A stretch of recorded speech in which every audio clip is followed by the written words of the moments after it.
Thank you. I'm so happy to be here. I always wanted to be on this live. Yes, it's an honor to have you here. I know this is your first time. Very welcome. Thank you so much. Thank you for having me. So, Dakota, this is a brunch.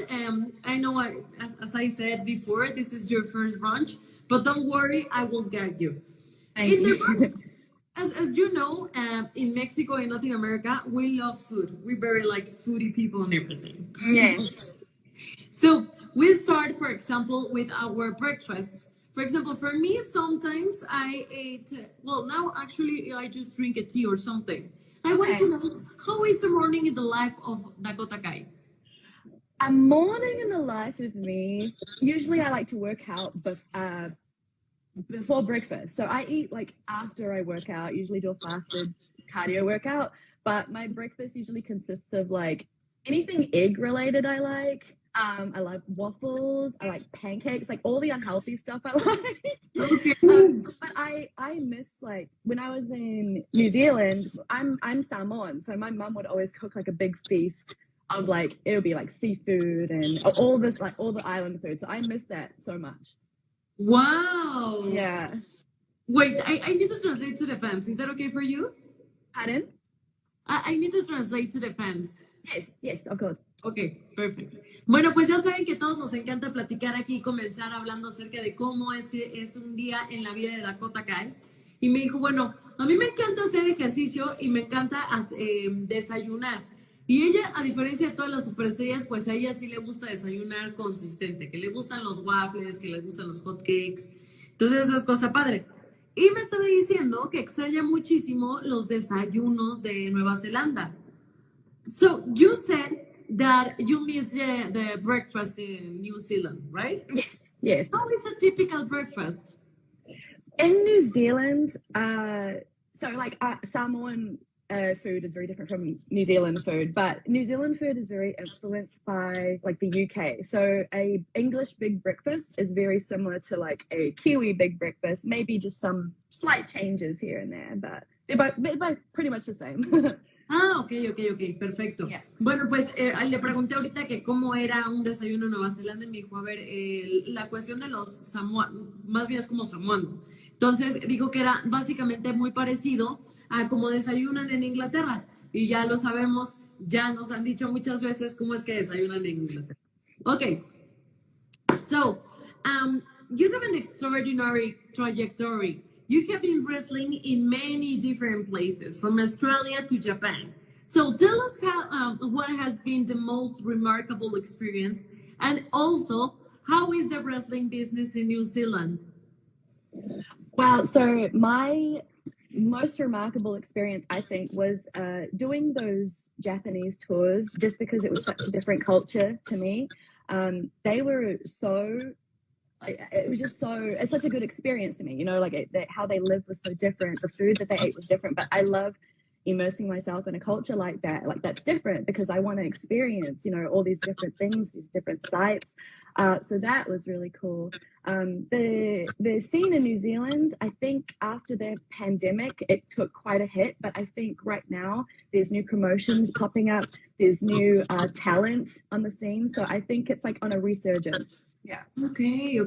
That's great. But is huge the wrestling business there? It was very, very big, surprisingly, back in like the 60s, 70s. For some reason, New Zealand wrestling was like a very big scene with on the mat and things like that. But it's not, it's definitely growing. But for me, when I was wrestling in New Zealand, I definitely had to travel overseas in order to get my name out there. Like I had to travel to Australia, Japan, even here in the States, because the scene is our country is so small, you know, like we're so removed from the rest of the world. So in order to get eyes on us, we really have to travel overseas. Okay, but you need to come to Mexico. Yes. I've only been there once, and that was for like visa related stuff. But I really want to go and wrestle. Yeah. Yes, this is huge. I mean, Mexico I think, is one of the biggest countries to wrestle. Yeah, that was on my bucket list. Same with the UK. Like I didn't wrestle in England until like after I was signed with the company. So Mexico is definitely on the list. Yeah. Ok, perfecto, muy bien. Bueno, pues estábamos hablando ahorita acerca de cómo es esta cuestión de la industria de la lucha en Nueva Zelanda. Ya me dijo, mira, a pesar de que es un país muy chiquito, es súper grande, o sea, tenía muchísima demanda. Ahora con esta cuestión de la pandemia, bueno, pues bajó un poco, pero poco a poco se ha ido reactivando. Ella, por ejemplo, salió fuera de Nueva Zelanda para poder hacerse de nombre. Dijo que uno de sus países favoritos fue Japón, porque le encanta como, conocer nueva gente, le encanta conocer la comida, le encanta conocer nuevas culturas. Y este país lo tiene todo. Entonces yo le dije, bueno, pero pronto México, porque pues saben ustedes que México es una de las capitales de la lucha. Me dijo, sí, México y también Inglaterra, porque Inglaterra es lo que hace falta. So, um, of all the countries you live in, where do you have more memories? Ooh. I would say Japan again because I was there probably twice. We did 3-month tours, so that was like quite a long time, but not too long. So I was there for about like combined 6 months. The experience there, like I said before, just because it was so different from anything else, the food and the way of life that they have over there, plus we did some awesome things, like we got to see Mount Fuji, we got to go like to one of the biggest theme parks in the world, Fuji Q. So, and plus all the girls there that we got to work with, they were so welcoming, and the crowd was just so very polite. Like the Japanese crowd is very respectful, and there's such a different crowd, like just more of a toned down aspect for the most part. So yeah, I'd say Japan for sure. Wow, it's not like here in Mexico. No, yeah, but I went to Mexico to experience like the rowdiness. Like that was with the UK is the same. Like they sing songs and they're so vibrant and chaotic. I love it. Yeah, but at the same time, for example, for girls, it's really amazing just to walk out the streets or something, then you feel safe. And Japan is like that. It's very safe. It's a safe country and it's really beautiful and clean, right? Yes, it's very beautiful, and I don't know because the city I stayed in Tokyo City for the most part, but I traveled around, and the city is so full of people, but at the same time so clean. So I don't know how they make that work. Like they're very strict about things too, but yeah, it's very beautiful. I have to confess that Japan is one of my favorite countries in the world that I've Yes, been. yeah, It's I agree. And it's crazy because like in Tokyo when I first went there I was a little bit nervous just because I don't speak the language. I tried to learn as much as I could because I wanted to be able to communicate with people, but getting around in Tokyo is so easy. Just hop on the train and make sure you get up at the right spot, and people are willing to help you wherever you are. Even if they don't speak the language, they'll try and like figure out where you're trying to go and point you in the right direction. Yes, it's really nice. Muy Yeah. bien, pues ahorita estábamos platicando acerca de qué país tiene, o sea, de qué país tiene mayores recuerdos y me dijo, otra vez Japón. O sea, otra vez Japón porque estuve la mayor parte de mi tiempo en Tokio y aunque Tokio, por ejemplo, tiene muchísima gente y hay demás, o sea, sí, la población es demasiada, a pesar de eso, la ciudad es súper limpia. Tú, por ejemplo, si quieres salir y preguntar, pues lo puedes hacer sin ningún problema. Y en comparación, por ejemplo, con otros países, la audiencia cuando van a ver la lucha es demasiado, pues, respetuosa. Y es que así es Japón. Japón es demasiado respetuoso. So, let's review a little bit of your career in WWE. You arrived in 2017 and surprised of us all, and then you made an impression in the May Young Classic. I want to know how was this experience for you? Oh gosh, that feels like so long ago now. It's crazy how much has happened in between now and then. But with the very first Mae Young Classic, I think for a lot of us women that were in the tournament, it was such a great honor to be a part of something like this because there hadn't been a tournament like this ever before. And the chances that we got and the opportunities that we got to be in this were just so overwhelmingly surreal because women were getting a chance to showcase their talent in a tournament that was like pretty serious. Like we got to showcase all of our stuff, and it was so great. I was happy to go as far as I did in the tournament, and worked with some amazing people. Like Rhea was one of the girls that I worked, and she's so different now. Like if you look at pictures of her and I in this tournament, we look like different people. Really? Yeah, Rhea has like long blonde hair, like she looks like a Barbie doll. It's crazy how different she looks now. And even me, I used to have like my space buns, and like it's just crazy. It's crazy the change. Oh my God. But actually, congratulations, because you really deserve to be here and everything. Congratulations. Oh, thank you. Thank you so much. It's just such an overwhelming thing to be a part of a company like this. But tell me, because it's so simple for me just to say like you deserve and everything, but I can imagine that you trained so hard to be there, right? I mean, it was an opportunity, a big one. Yes. How was that part? So I started like training to be a wrestler back in 2007, which was, yeah, that's a lot. That I don't like to think about that length of time, but yeah, that's like a lot of years spent. And this was always my dream. And in saying that, being in New Zealand, like I didn't know how possible it was for someone like me from a tiny country on the other side of the world to even be in a company like this. So regardless of the fact, I still tried to pursue it with everything. You know, I tried to wrestle in as many countries as I could. And when the tryout opportunity came in 2014, I think it was, I gave it my all. And I wasn't signed right then and there. Like it took like another year or so. Like you said, I started in 2017. So I still kept in touch. And yeah, it's just very crazy to see the trajectory, like you said, of where my career started, and not really knowing if this could be a real thing that I could pursue, and now being here. Yeah. Yeah. Wow. Yeah. Wow. Long journey. Yeah. I don't like to think about the years. I don't like Let's forget about the years. Yeah. The only thing is that you accomplished your goal and you're here, and yeah. this is awesome and fantastic. And this is the remarkable thing that we have to say. Yes. Yeah, Muy I agree. Pues estábamos ahorita hablando acerca de, bueno, relativamente llegó en 2017 y le decía como un poco, pero es que ha pasado demasiado por la vida de esta chica. Y básicamente que nos sorprendió a todos cuando estuvo en el Mayo Classic, y le pregunté que cómo había sido esto, que cómo se había preparado también, porque pues era una oportunidad muy grande y es una oportunidad muy grande. Y me dijo, sí, claro, o sea, y más para mí que yo venía como de un lugar súper chiquito, pues imagínate, o sea, tuve que entrenar muchísimo. Desde el 2007 ella se había estado preparando para esta gran oportunidad.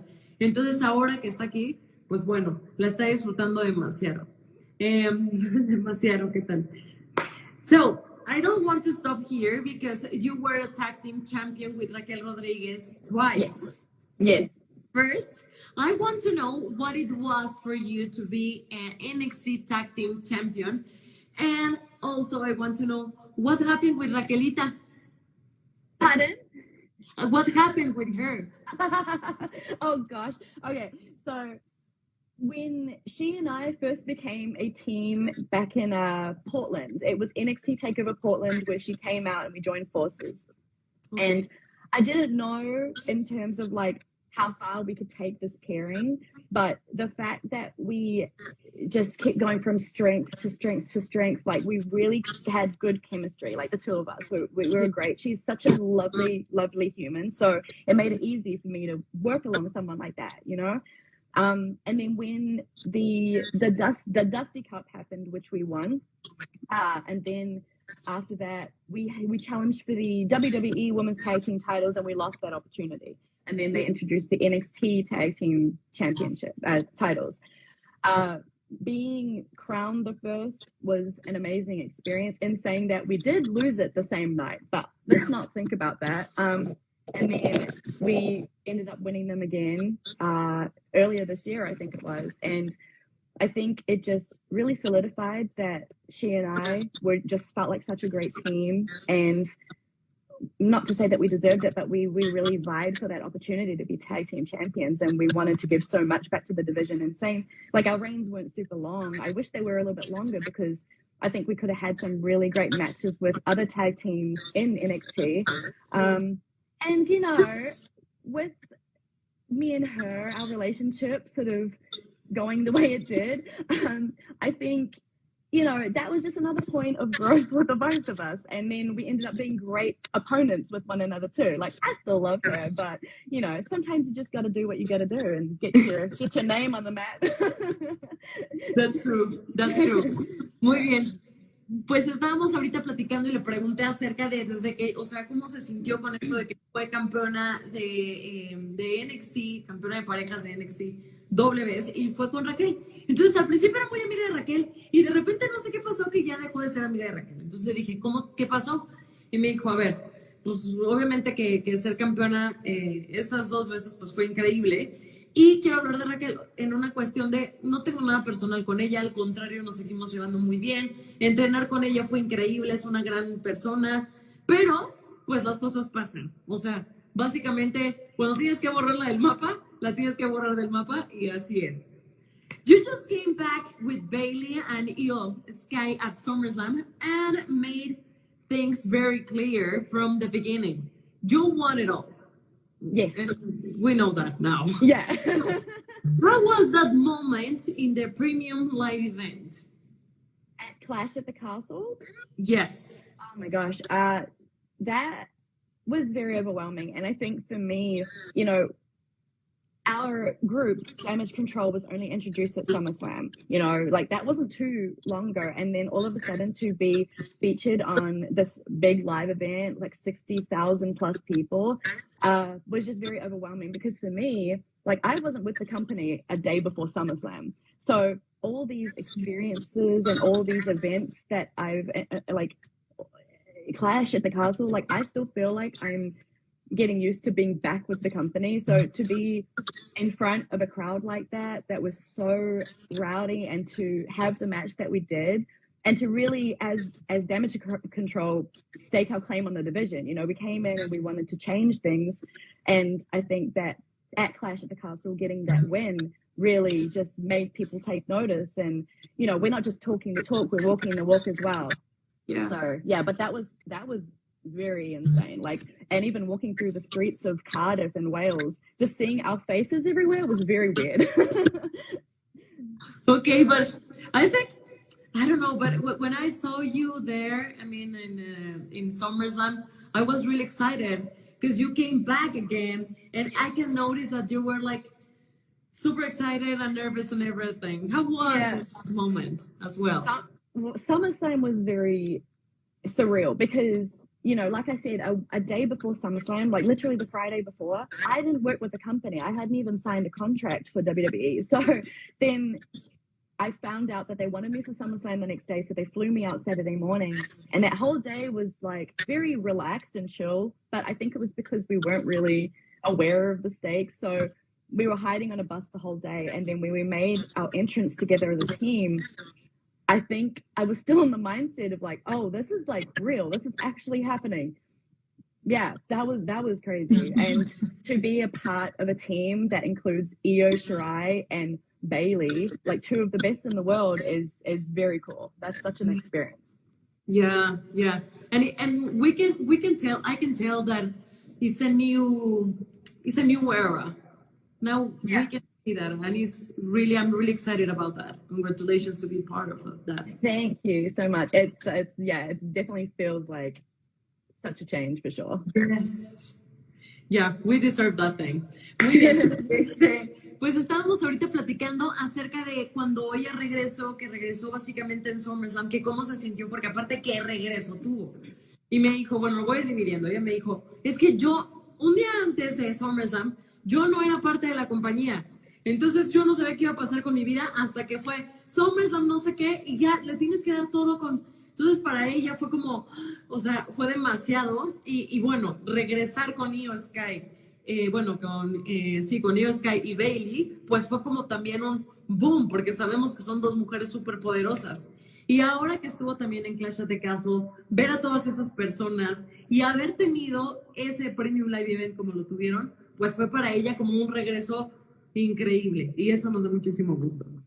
So, you were born with the word victory on your forehead. We can tell. Tell me, please, winning at Clash of the Castle against Bianca, Asuka, and Alexa, how does it feel?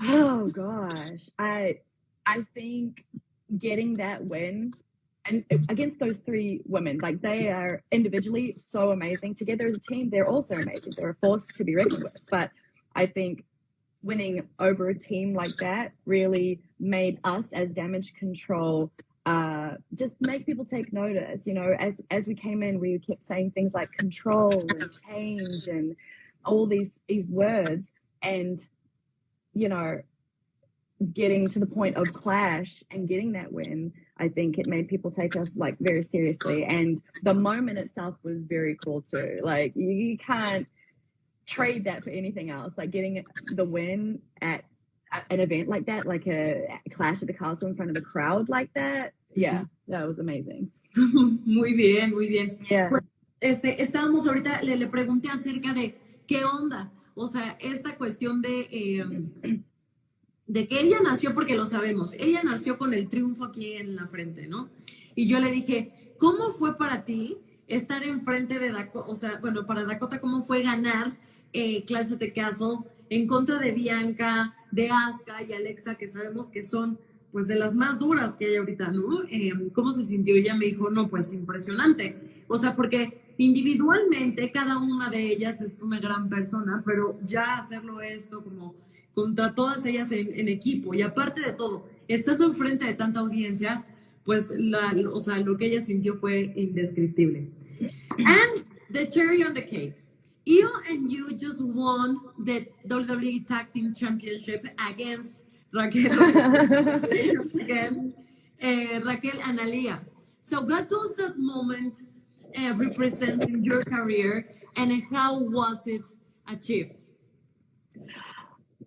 So with the women's tag team championships being brought back and them creating a tournament around it, during the tournament, we were really adamant that we were going to be the ones to win those championships, in saying that, you know, in the finals, it didn't work out that way. So I think with the rematch, we knew we had to be the ones to win them. In terms of us and Damage Control and all the things we've been saying, you know, we won at Clash, but we needed more momentum. And for Io and I to win these tag team championships, like, that not only does it do something for us and us as a group, but it does something for the division. You know, like I would love to defend these tag team championships against any team that wants to challenge for them. I think that not only elevates us, but elevates the division and all the women within it together. You know, I want so badly for this division to be like, continue to be elevated and lifted, and just to prove that we are worthy of these tag team championships, and whoever wants to sort of try and take them off of us, but it's not going to be that easy. So but it was such a cool moment. It was such a cool moment to win them alongside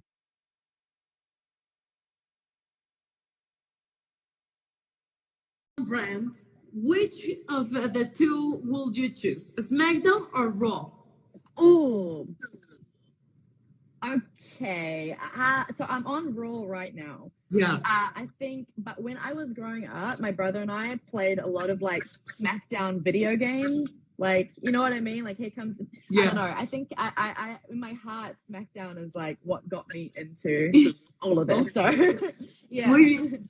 Perfecto. Pues aquí la pregunta fue que sabemos que está en Raw, pero que si ya tuviera la oportunidad de escoger entre Raw y SmackDown, ¿a quién escogería? Y dijo, uy, la verdad es que cuando yo era chiquilla, con mi hermano, nosotros veíamos SmackDown, y parte de mi corazón es SmackDown, así que ya lo sabemos. So, now that you have the gold, what kind of reign will Damage Control have? Oh, like a very, very long one. A very, very long reign. And you know what?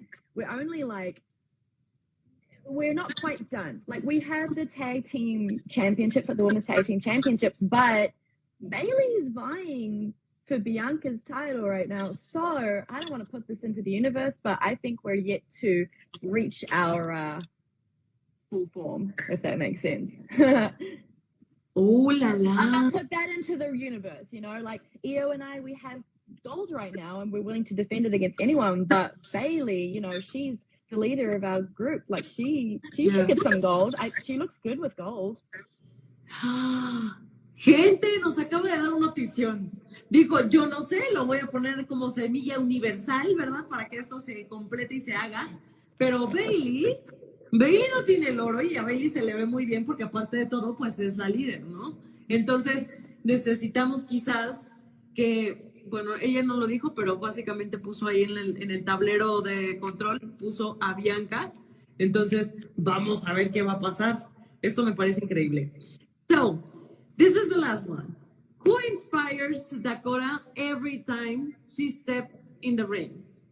Oh my gosh. I always get asked this question, and like my family were always there for me, you know, when I was coming up through wrestling. Like at first they were a bit skeptical about me training to be a wrestler, you know, like but I think their support, and my sister is like one of my main supporters. She's always supporting me and watching me and messaging me about everything. Like she will find all the interviews that I do before I see them myself. So I think my family and my sister are my rocks. But in saying that too, I think everyone's support, like fans, friends, everyone, because you know my trajectory being a part of this company hasn't always been, you know what I mean? Like earlier this year I was let go. So I think that everyone's support getting me through that time and reassuring me that better things are to come. Well, like, look what happened, you know? Like, I think everyone's support has gotten me to where I am today.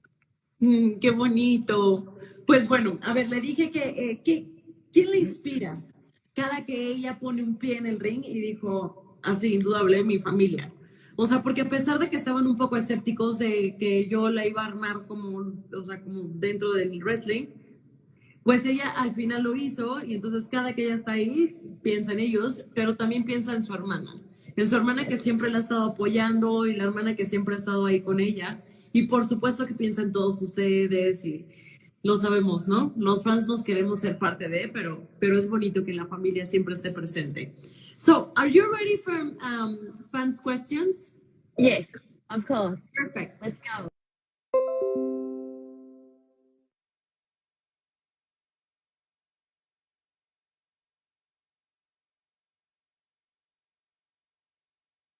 Survive like the clickers and all the runners and things like that. It's a question that I have on my head all the time as well. When I'm playing, for example, I played The Evil Within. I don't know if you played. Oh, a horror game. Oh, yeah, it was really nice. And I was thinking, like, maybe if I have the chance, I want to live this thing. Yeah. I want to see how I would do in this world. You know, we always ask questions like, what would you do in a zombie apocalypse? Or what would you do if situations arise to that extent? And I would like to think that I would be good, but who knows? I might be one of the first to die too. So. Muy bien. Pues la pregunta aquí fue, si pudieras vivir en un videojuego, o sea, sí, vivir en un videojuego, ¿cuál sería? Y ella dijo que no creo que tiene como traducción, ¿no? The Last of Us. Es igual acá. Entonces, ella dijo que le gustaba mucho esta cuestión como postapocalíptica y saber qué tantas herramientas o cómo tendría que resolver cosas que si se le vienen los zombies o este tipo de escenarios. Esa está chida. And this is the last one. Mm-hmm. This one, or well, two more if you have time. Ooh, yes. Dream match. Dream match. I feel like I've been asked this question a lot, and to be honest with you, now being a part of like Raw and SmackDown, I guess as well, there's so many dream opponents. I think after having a taste against Asuka in a tag match, I would love to see how that goes in singles competition. Yeah. But like I said, like Asuka would be great. But then there's like women that I faced back at NXT, like Rhea Ripley and Bianca Belair, Shayna Baszler. I would love to see the difference between us, you know, our dream matches or our matches against each other then to now. Like I want to see the change, you know? Yeah. Yeah, that would be awesome. And as well, Yeah. because you know the technique, the Japanese technique and everything. I mean, Asuka for me is one of the best in the industry. Yes, she's amazing. But you're definitely right. Like I think having that experience in Japan helps the like communication through wrestling and the styles gel. Yeah. Muy bien. Bueno, pues tu Dream Match, y ella dijo Asuka. Básicamente ya la tuvo enfrente en esta cuestión de los equipos, pero que la quiere tener así, de frente. A mí me emocionaría muchísimo ver eso porque a todos nos encanta saber, o sea, cómo sería esta técnica ahora que ella ya estuvo en Japón, por ejemplo. And this is the last one. So, Kevin, your favorite movie? Okay, my favorite all-time, I guess, trilogy would be Lord of the Rings because I'm a nerd at heart, so I love like fantasy, like all of that stuff. And I think with Lord of the Rings coming out and being based on those books that Tolkien wrote back in the day, but also being set in New Zealand, I think that connected with me. And I love like elves and orcs and things like that. So yeah, Lord of the Rings.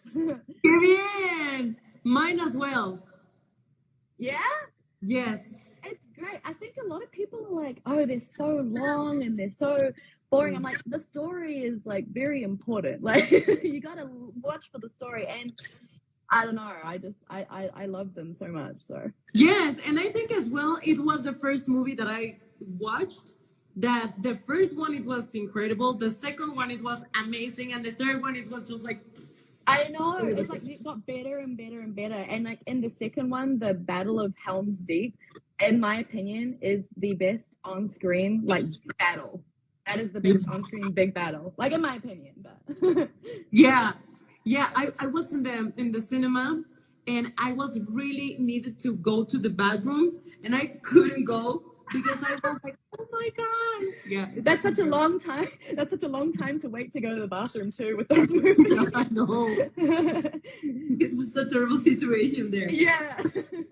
Muy bien, pues su película favorita es El Señor de los Anillos. Así que con esto, ¡pum!, vamos a cerrar. Oh, I have to ask you something.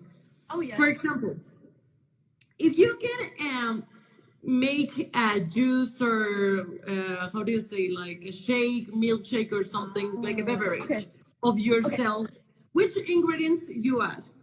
Oh wow. Chocolate, because chocolate is my favorite thing in the world. I know it's basic, but chocolate over anything. I would say like maybe some crunchy stuff in there, like rice cookies or something.